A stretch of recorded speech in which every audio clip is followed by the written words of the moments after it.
go, and fuck!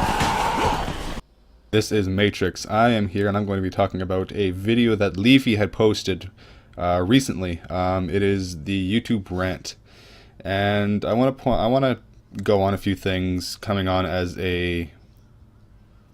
someone who's hoping to get into the YouTube quote-unquote game,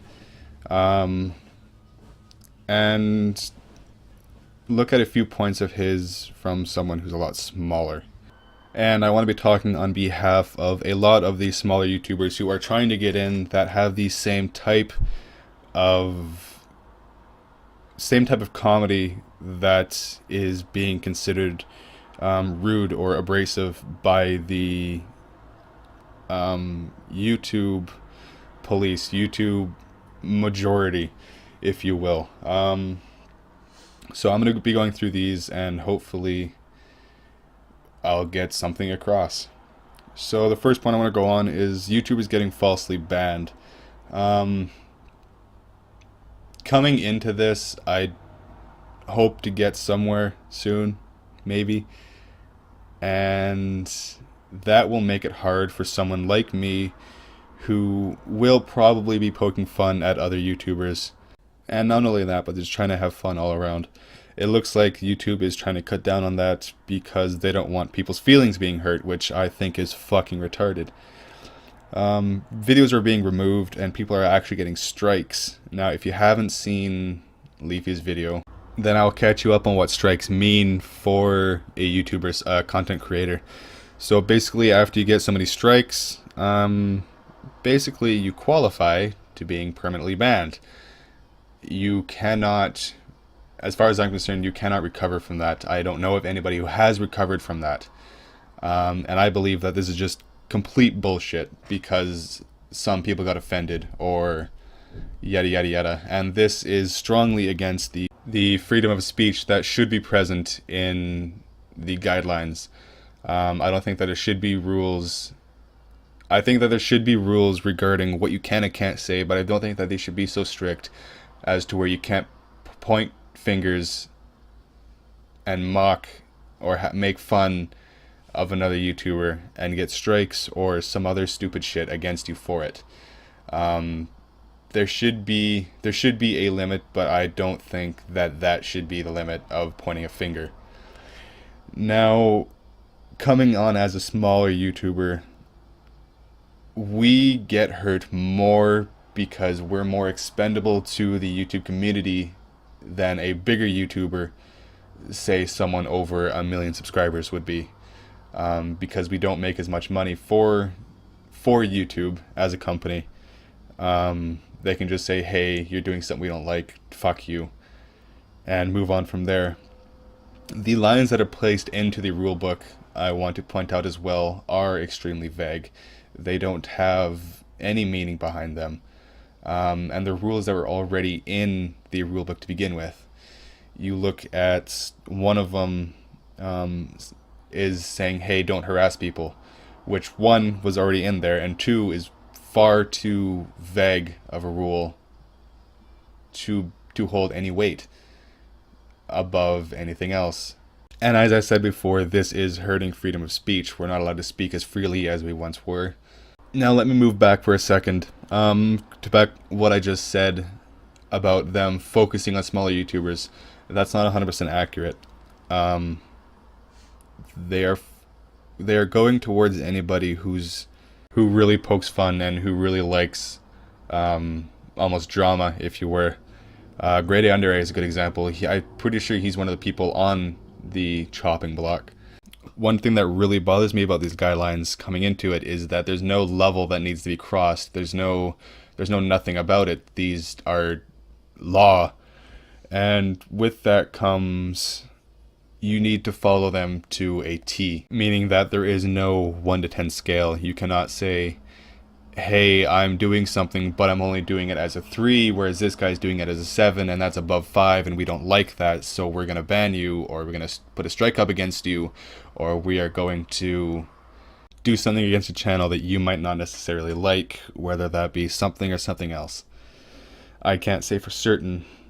Basically, after this whole shitstorm of a guideline fiasco calms down, I believe YouTube is really going to start hammering down on that, which means smaller people like me are going to be hit much, much, much harder than larger YouTubers.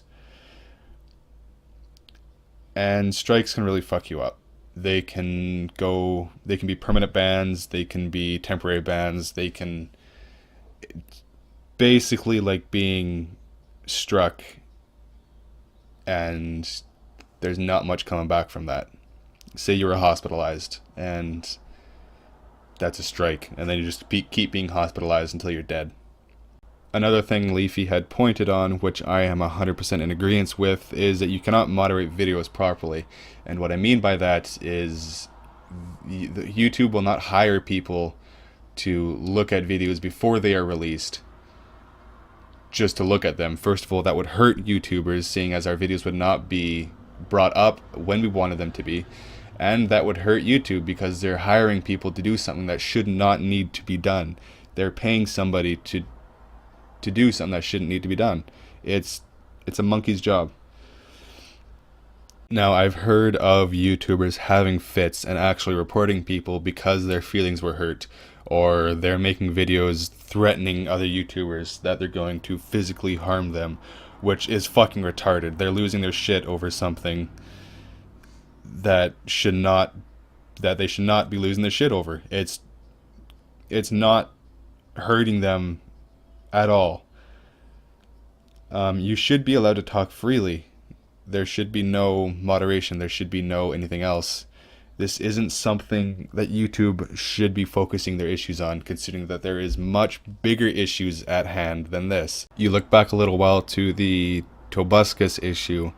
I think there is something about a rape allegation, or Matthew Santoro, who I actually really like as a YouTuber, but there was that fiasco where he was taking content, or so that was being said. I don't know if that's true or not, but that's what people are saying. Shit like that needs to be looked at more than a couple of people's feelings being hurt, whereas those are actual law-breaking things that need to be looked at a lot more carefully than these current issues need to be looked at. These are trivial and they need not the attention of you. YouTube in of itself is largely more popular than television is, and yet YouTube as a company is judging people as though the company was being run by Tumblr girls. And that's exactly what it is. They're acting like a bunch of prepubescent female teenagers that don't want anybody's feeling hurt. And it's completely fucking ridiculous. YouTube is a platform for entertainment purposes, and you can't censor comedy. You look at comedy shows that aren't censored, like Louis C.K., for example. He literally calls his own daughter a cunt, and he makes 9/11 jokes freely, and he doesn't fucking care. You look at Dave Attell, he brutalizes his live audience with jokes, and that's what they are jokes. And I don't think people understand that to the fullest, that a lot of what is being said before the retaliation is joke, and then people take it far too far. They retaliate with illegal ideas such as physical harm or threatening to hack. People are actually scared for their YouTube accounts, and they have every right to be. A lot of people make their living off of this website, and if them pointing fingers and laughing has the possibility of ending that career, that is retarded to me. So I say something about another YouTuber, and then because of that, then my profession has come to an end because they couldn't take something that I said. That just doesn't make any sense to me. Anyways, I think that's all I have to say for right now. Please drop a like. Any criticism will help, considering I am new and I need criticism for this channel. Please subscribe. Please tell your friends. And this is Matrix checking out.